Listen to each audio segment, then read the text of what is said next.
जब से उद्धव ठाकरे की सरकार गई है तब से महाराष्ट्र की सियासत में घमासान मचा हुआ है। इस वक्त सत्ता पर काबिज बीजेपी शिंदे गुट अपनी सरकार बचाने के लिए नए नए हथकंडे अपना रही है। लेकिन आज बीजेपी को उस वक्त बड़ा झटका लगा जब खुद अजीत पवार ने बयान दिया कि उनके बीजेपी में जाने की अटकलें बीजेपी की साजिश है। तो कैसे महाराष्ट्र में बीजेपी को मुंह की खानी पड़ी, देखते हैं ये रिपोर्ट। महाराष्ट्र की सियासत में आज एक नया मोड़ आ गया है। अजीत पवार के बीजेपी में जाने की अटकलें लगाई जा रही थी। इन अटकलों पर खुद एनसीपी नेता अजीत पवार ने विराम लगा दिया है।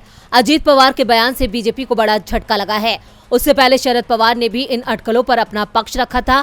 बीजेपी और शिंदे गुट के नेताओं की तरफ से बार बार ये कहा जा रहा था कि अगर अजीत पवार आते हैं तो हम उनका स्वागत करेंगे। इस पर खुद अजीत पवार ने साफ किया है कि मैं कहीं नहीं जा रहा हूं। मेरे बीजेपी में जाने को लेकर जो भी बातें मीडिया में चल रही हैं, उनमें कोई भी सच्चाई नहीं है।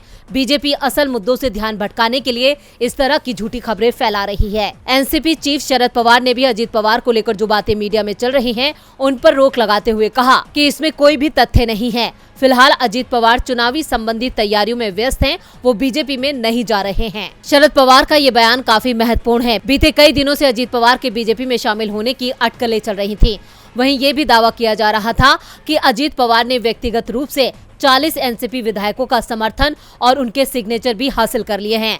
अजीत पवार के कुछ कट्टर समर्थक विधायकों ने ये भी कहा था कि दादा जो भी फैसला लेंगे हम उनके साथ रहेंगे। अब अजीत पवार ने ही अपने बीजेपी में जाने की खबरों को पूरी तरह से खारिज कर दिया है। इससे साफ है कि सुप्रीम कोर्ट में शिंदे गुट के 16 विधायकों को लेकर जो फैसला आने वाला है, उससे बीजेपी को अपनी सत्ता जाने का डर सता रहा है। इसलिए वो ऐसी खबरें फैला रही है।